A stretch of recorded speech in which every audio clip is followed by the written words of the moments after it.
जय हिंद। मेरा नाम है रवि। आपका स्वागत करता हूं अर्थवर्धन चैनल में। लगभग अक्टूबर का महीना है, तब से कंटिन्यूसली मार्केट हमें गिरते हुए देखने को मिल रहा है। कोई भी साइन ऐसा नहीं है कि हमको पता चले कि अब यहां से मार्केट ऊपर की तरफ जाना शुरू करेगा। अब ये जो मार्केट है वो कितना गिरा है वो भी मैं आपको बता देता हूँ। अब ये जो मार्केट है वो कितना गिरा है वो भी मैं आपको बता देता हूँ। हम इसको 3 हिस्सों में डिवाइड कर देते हैं, लार्ज कैप, मिड कैप और स्मॉल कैप। ये जो मैं आपको बताने वाला हूँ उसको चाहे तो आप नोट कर सकते हैं। अभी के समय में जब मैं वीडियो रिकॉर्डिंग कर रहा हूँ, ये है 24 फरवरी 2025। अभी तक के समय में लार्ज कैप गिर चुका है अराउंड 15% जितना, मिड कैप गिर चुका है 20% जितना और स्मॉल कैप गिर चुका है 25% जितना। ये जो मैंने बताया वो आप नोट कर सकते हैं। अब हम ये भी ढूंढ रहे होंगे कि मार्केट में कौन से ऐसे फंड्स हैं जिनके अंदर बहुत ही कम गिरावट हो चुकी है और जो आगे आने वाले समय के अंदर रिकवरी भी बहुत ही फास्ट या फिर स्टेबली हमको रिकवरी देखने को मिल सकती है। तो ऐसे कुछ मैं 10 फंड्स लेकर आया हूं जिसके बारे में आपको बताने वाला हूं और उसके अंदर कितनी गिरावट है और अभी तक के अंदर उसमें कितना हमें रिटर्न देखने को मिल रहा है। तो ये 10 के 10 स्टॉक्स, तो ये 10 के 10 जो फंड्स है उसके बारे में मैं आपको बताऊंगा। साथ में इनका AUM कितना है और साथ में इनका क्रिसिल का रेटिंग कितना है वो भी मैं आपको बताऊंगा। अब बहुत सारे फंड्स ऐसे हैं जिनका पॉजिटिव रिटर्न भी है, जैसे कि जो US मार्केट के ऊपर बेस्ड है या फिर कोरियन मार्केट के ऊपर बेस्ड है या फिर सिंगापुर मार्केट के ऊपर बेस्ड है। उनके जो ये जो फंड्स है उनको हमने कंसीडर नहीं किया है क्योंकि उसके अंदर बहुत ही कम इन्वेस्टमेंट कर सकते हैं। साथ में अगर आपको इन फंड्स के अंदर इन्वेस्टमेंट करना स्टार्ट करना है तो लिंक भी मैंने डिस्क्रिप्शन के अंदर दे दिया है, वहाँ से आप इजीली अपना इन्वेस्टमेंट करना स्टार्ट कर सकते हैं। तो ये फंड्स कौन से हैं, इनमें गिरावट कितनी है, साथ में इसके अंदर हमें लॉन्गर पीरियड ऑफ टाइम के अंदर रिटर्न भी किस तरीके से देखने को मिल रहा है वो भी मैं आपको बताऊंगा। और ये जो फंड्स है ये किस टाइप के फंड्स है, तो आपको इन्वेस्टमेंट करने में आसानी रहेगी। अगर आपको पता रहता है कि फंड्स किस टाइप के फंड है तो आपको इन्वेस्टमेंट करने में भी क्लियरिटी रहती है कि आप कौन से टाइप के फंड्स के अंदर इन्वेस्टमेंट कर रहे हो। तो चलिए स्टार्ट करते हैं। तो यहाँ पर हमने जो बेस बनाया है वो 6 मंथ का हमने बेस यहाँ पर बनाया हुआ है।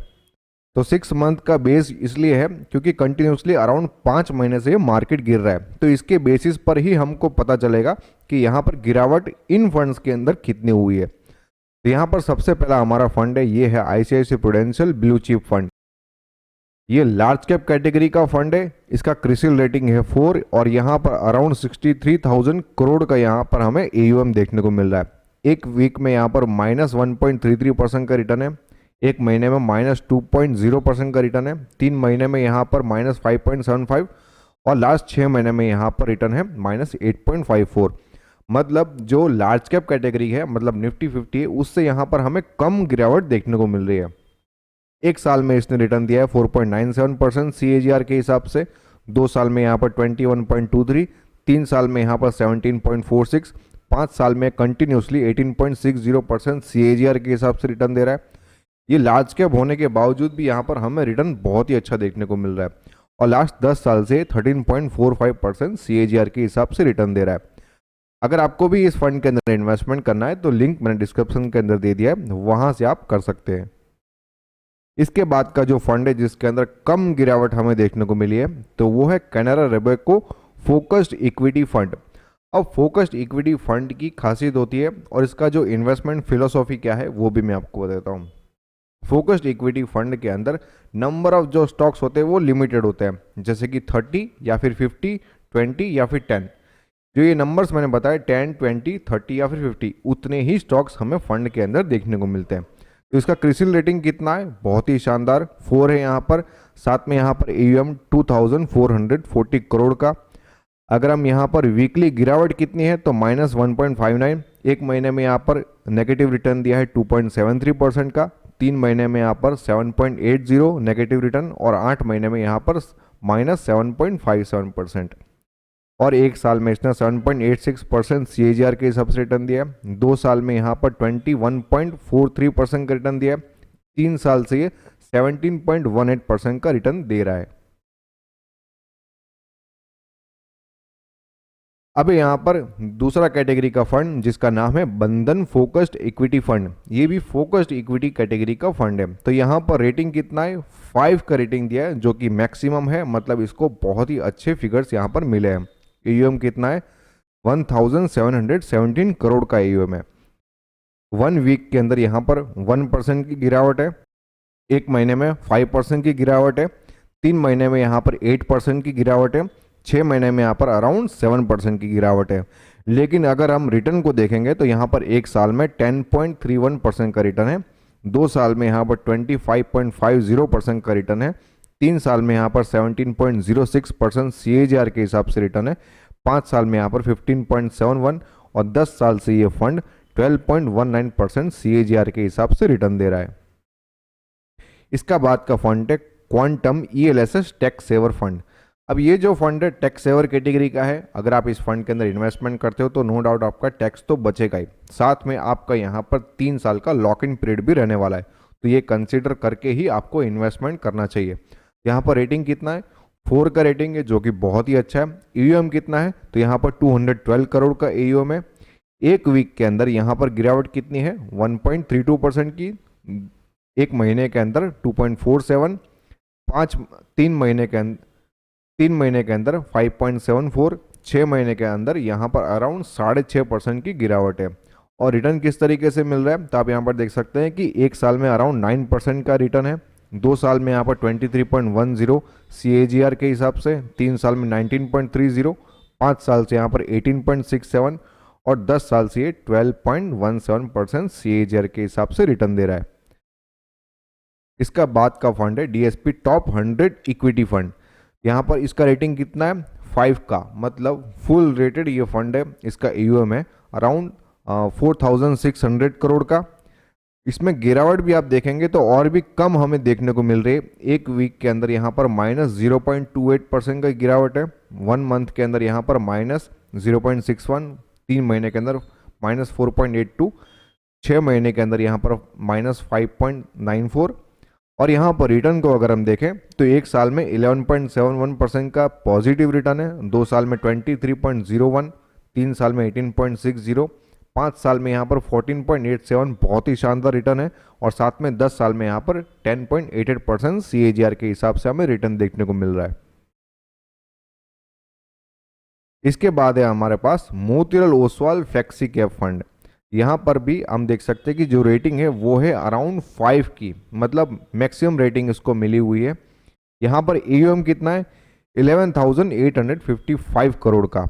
1 वीक के अंदर यहाँ पर गिरावट बहुत ही कम हो चुकी है, अराउंड 0% के आसपास यहाँ पर गिरावट। 1 मंथ के अंदर यहाँ पर 2.91, 3 महीने के अंदर 8.85, 6 महीने में यहाँ पर गिरावट कितनी है तो 5.67% की। और यहाँ पर जो रिटर्न है वो भी आप देख सकते हैं कि बहुत ही शानदार है। तो यहाँ पर जो रिटर्न है वो एक साल के अंदर 15.65, 2 साल में यहाँ पर 32.33, 3 साल में यहाँ पर 21.82, 5 साल से कंटिन्यूसली यहाँ पर 16.0% CAGR के हिसाब से रिटर्न दे रहा है और 10 साल से यहाँ पर 13.68% CAGR के हिसाब से रिटर्न दे रहा है। इसके बाद जो फंड है ये है HDFC फ्लेक्सी कैप फंड। इस फंड का रेटिंग 4 है जो कि बहुत ही शानदार है। साथ में इसके अंदर जो एयूएम है वो है अराउंड 65,966 करोड़ का, बहुत ही बड़ा एयूएम लेकर चल रहा है।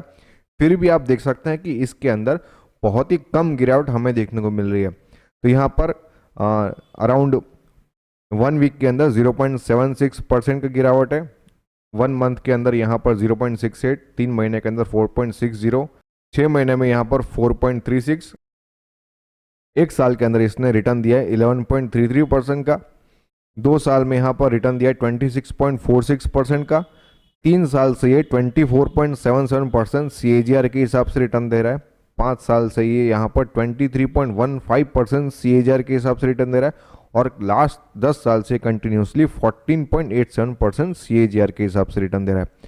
अगर आपको भी इस फंड के अंदर इन्वेस्टमेंट करना है तो लिंक मैंने डिस्क्रिप्शन के अंदर दे दिया है, वहां से आप इजीली इस फंड के अंदर इन्वेस्टमेंट करना स्टार्ट कर सकते हैं।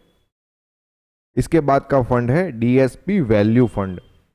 इसने जो रेटिंग है इसका वो है 5 का, मतलब मैक्सिमम रेटिंग है। एयूएम है यहाँ पर 899 करोड़ का।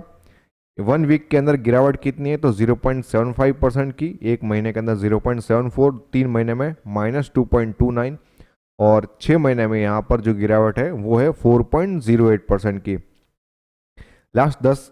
लास्ट एक साल से 10.14% CAGR के हिसाब से रिटर्न दे रहा है, 2 साल से 24% के आसपास, और यहाँ पर 3 साल में ये 18.83% CAGR के हिसाब से रिटर्न दे रहा है। इसके बाद जो फंड है ये है HDFC फोकस्ड 30 फंड। जैसे कि मैंने आपको आगे बताया था, फोकस्ड फंड के अंदर जो स्टॉक्स होते हैं वो लिमिटेड होते हैं, तो यहाँ पर भी इसके अंदर क्लियरली मेंशन किया गया है कि यहाँ पर मैक्सिमम 30 स्टॉक्स ही रहने वाले हैं। रेटिंग कितना है, मैक्सिमम 5 का यहाँ पर रेटिंग है। EM यहाँ पर है 15,687 करोड़ का। गिरावट यहाँ पर है -0.48 1 वीक के अंदर, 1 मंथ के अंदर -0.29, 3 महीने के अंदर -4.10, और यहाँ पर 6 महीने के अंदर -3.29% की।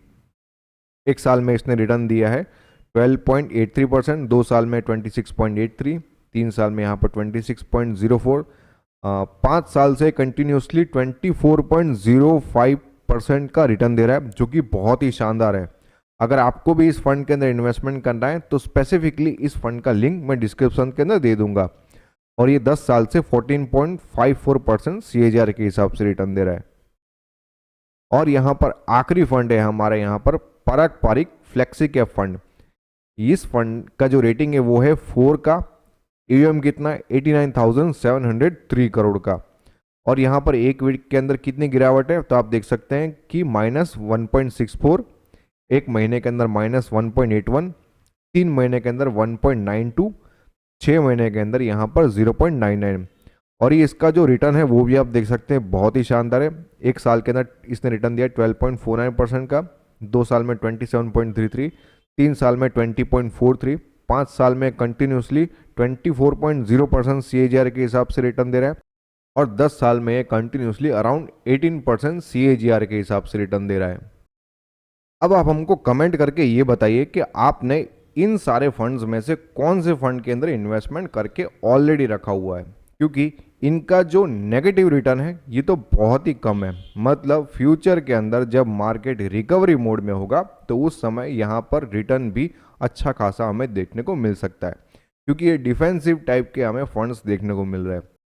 अब ये सारे फंड्स किस टाइप के हैं, वैल्यू टाइप के हैं, या फिर ये फोकस्ड इक्विटी टाइप के हैं, या फ्लेक्सी कैप टाइप के हैं, या फिर ये जो फंड्स है ये टैक्स सेवर टाइप के हैं, तो ये सारे के सारे डिस्क्रिप्शन भी मैंने दे दिए हैं। साथ में इनका रेटिंग कितना है वो भी मैंने आपको बता दिया, ताकि आपको फ्यूचर के अंदर इन्वेस्टमेंट करने में यहाँ पर आसानी हो सके।